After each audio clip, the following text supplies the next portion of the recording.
नमस्कार मित्रों, जय सिया राम। मित्रों, आप सभी का मेरे YouTube चैनल विराट ज्योतिष चिंतन में हार्दिक स्वागत है।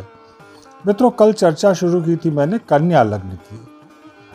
तो कल मैंने काफ़ी कुछ आपको कन्या लग्न के विषय में बतलाया था और ये कहा था कि आज के दिन मैं दोबारा इस पर बात करूंगा। तो आज इस अंतिम वीडियो में हम कन्या लग्न की अन्य विशेषताओं की बात करेंगे। कल मैंने आपको बताया था प्रधानमंत्री पीवी नरसिम्हा राव कन्या लग्न के ही थे। सभी जानते हैं कि बहुत विद्वान, मृदुभाषी, चतुर राजनीतिज्ञ थे, कई भाषाओं के ज्ञाता थे। कन्या लग्न के जातक ऐसे ही होते हैं। इनके अंदर ज्ञान प्राप्त करने की बहुत लालसा होती है, नई चीज़ों को सीखने की लालसा होती है, कई भाषाओं के ज्ञाता भी हो सकते हैं। कन्या लग्न के जातक दूसरे लोगों के गुण दोषों को बहुत जल्दी परख लेते हैं। इनमें महत्वाकांक्षा भी बहुत होती है, स्वतंत्र प्रकृति के होते हैं। इन जातकों के संबंध या ताल्लुकात समाज के बड़े प्रतिष्ठित लोगों से होते हैं।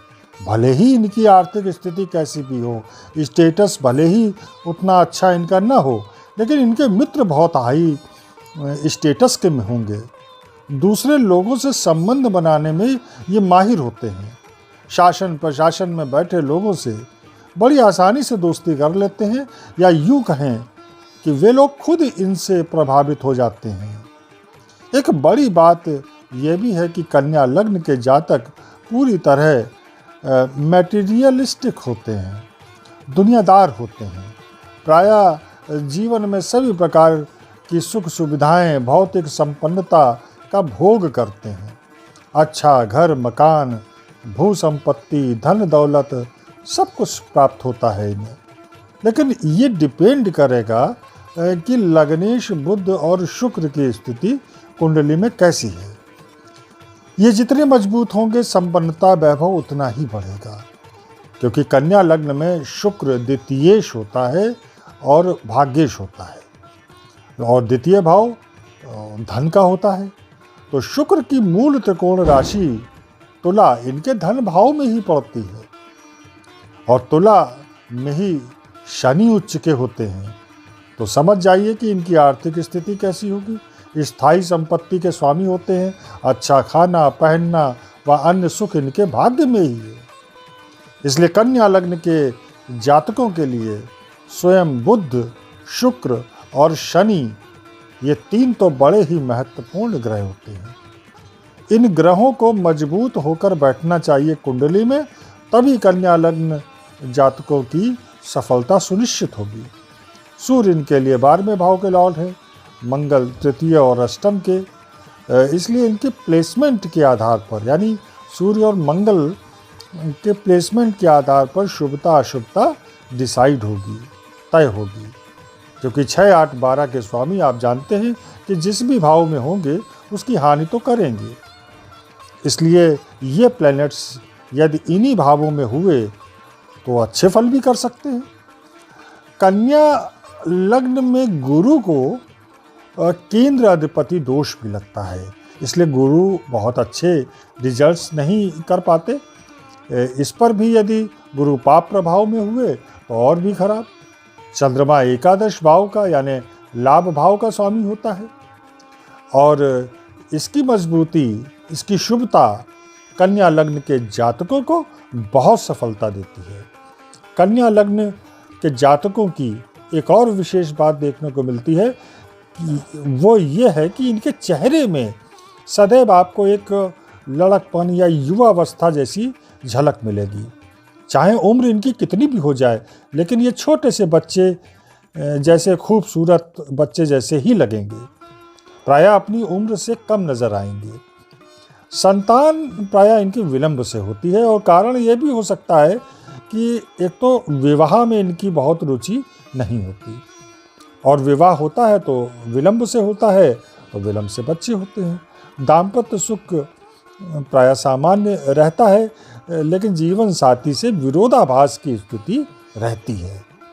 क्योंकि देखिए, सप्तम भाव में मीन राशि पड़ती है, जहाँ बुध के मित्र शुक्र तो उच्च के होते हैं, लेकिन खुद बुध की ये नीच राशि है। यहाँ गुरु की मीन राशि पड़ती है, गुरु की राशि है। और गुरु जो हैं वे बाधकेश भी होते हैं, केंद्राधिपति दोष भी इनको लगता है। तो इसलिए इन जातकों के जीवन साथी के साथ थोड़ा सा मतभेद संभव है, हो सकते हैं। इन जातकों के लिए एक सलाह भी ये दी जाती है कि यदि दाम्पत्य सुख अच्छा करना है तो कम से कम बोलें, जीवन साथी के साथ कहासुनी से बचें, विवाद की स्थिति से बचें।